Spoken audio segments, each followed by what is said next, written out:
Hey, y'all. So real quick, we're going to go through the load booking process. I got 13 steps here.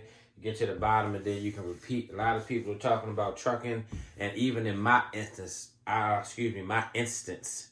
had my authority in 2012, didn't activate it until 2018.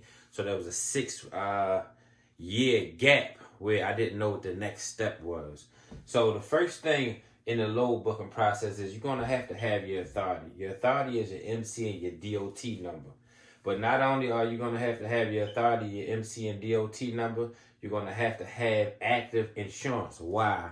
Because you can have your authority, but it's not active until your insurance is activated. But you will have your numbers and be able to get on the load board. Once you have your authority active, your insurance is active, and you've jumped on the load board and found the load, you're going to start negotiating rates. One thing here on the load board, the first thing that's going to happen when you find the load and you start talking to brokers is they're going to ask you for what? Your MC and your DOT number. They don't care about your company name, your LLC, all of that. They're going to ask for your MC or DOT number. Why? Because they're going to look your company up and see if you have active insurance. Also, they're going to check to see what your safety rating is. I'm going to do a video on that, and I'm going to talk more about safety ratings when we have our session on the 25th. That's February 25th, 12 noon to 7 p.m. at East Point Mall. You got your authority, your insurance is active, you got on the load board, found the load, you've called the broker. Now you're talking rates. When a broker posts a load and has a set rate, that rate is negotiable. Everything is negotiable. When they post a load and put a rate down, usually you will get more than what's posted.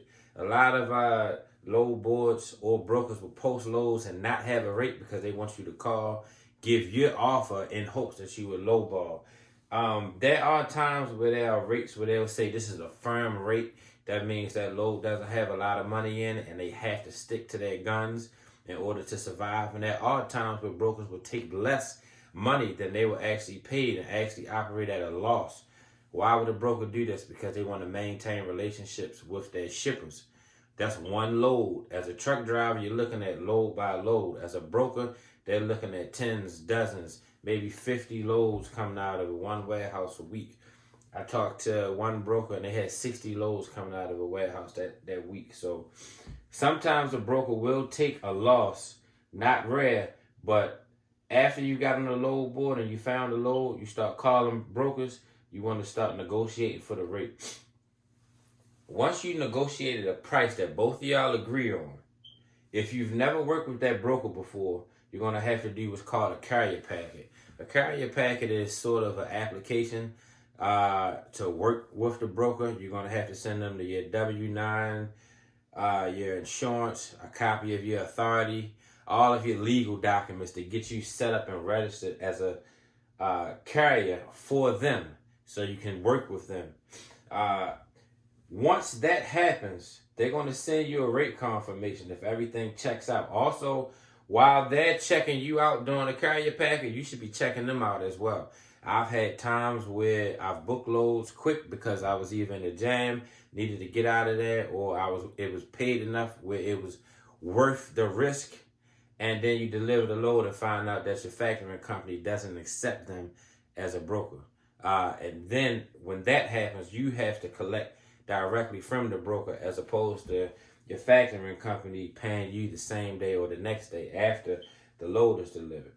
But once you fill out your carrier packet and they've accepted you and you've accepted them, they'll send you a rate confirmation. A rate confirmation is the contract for the load. It tells you where the load picks up, where it drops off, what's being picked up, and how much it pays. This is what you're going to need in order to get paid. You go to the address on the rate confirmation to pick up your load. Number 7, you've picked up your load, but before you leave, they're going to give you what's called a BOL. This is your bill of lading. This is title to the cargo while you're in transit.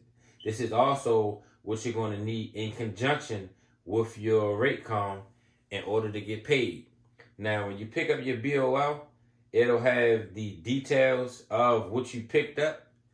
Also, this needs to be signed by the consignee and the consignor.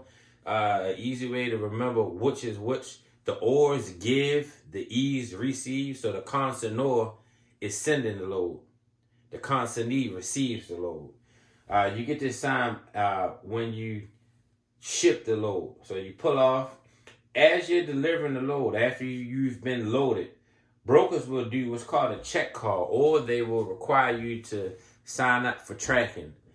This is the part I don't particularly like, but sometimes even if you're signed up with tracking, they'll still call you and do check calls while you're en route just to check on the load, see how far you are so they can communicate with the receiver and with the shipper. You'll have your check calls. Once you get to the receiver and deliver your load, they're gonna get you're gonna take that BOL, the bill of lading, and get it signed by the receiver. So now you have a rate confirmation, which your broker gave you, which is a contract between you and the broker. Then you have a BOL, your bill of lading, which was signed by the consignee and the consignor, or the shipper and the receiver. These are the two documents you're gonna need in order to get paid. Make sure you don't leave your receiver without getting the BOL signed.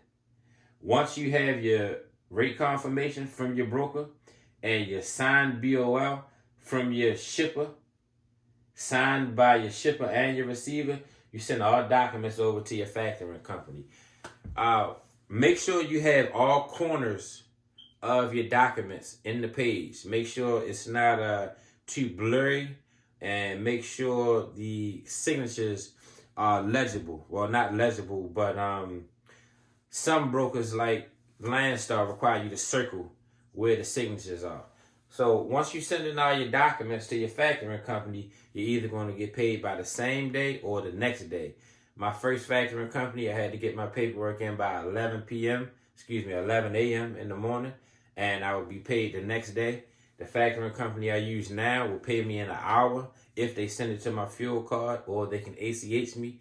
It'll be in my bank account by the next day, as long as it's not too late on a Friday, in which case it'll either hit my bank account Monday or Tuesday. And once you've sent it to your factoring company, you get paid. Then you repeat the process. This is very simple. Trucking is not easy, but it's not complicated. It's not easy in the sense that it's hard work. You have to be diligent, and if you don't stay on top of your maintenance and your insurance and your paperwork, it can knock you out of the game.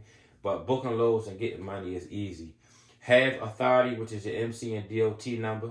Have active insurance, which activates your authority. Get on the load board to find the load. Negotiate the rate for the load. Fill out a carrier packet if you need to, or if you haven't worked with that broker before.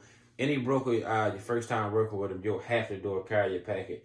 Also, if you change insurance companies, or some of them will require you to update your carrier packet at the end or the beginning of the year so that files can stay updated. So you got your rate confirmation from your broker. You go pick up your load. You get your BOL, which is the title to the load. You get it signed by the shipper. You answer check calls from your broker while you're en route, or you accept tracking, so they won't call you as much. They say they won't call you, but they still will. This is something I don't like. Then you deliver the load. You deliver the load, you get your BOL signed. You take your rate confirmation and your signed BOL, send it into your factoring company. You wait either an hour or the next day to get paid. Then you repeat the process. So this is how you book loads once you have your own truck, trailer, and active authority. So till next time, stay tuned. Peace, and I will see y'all February the 25th, East Point Mall at 12 noon to 7 p.m. Peace.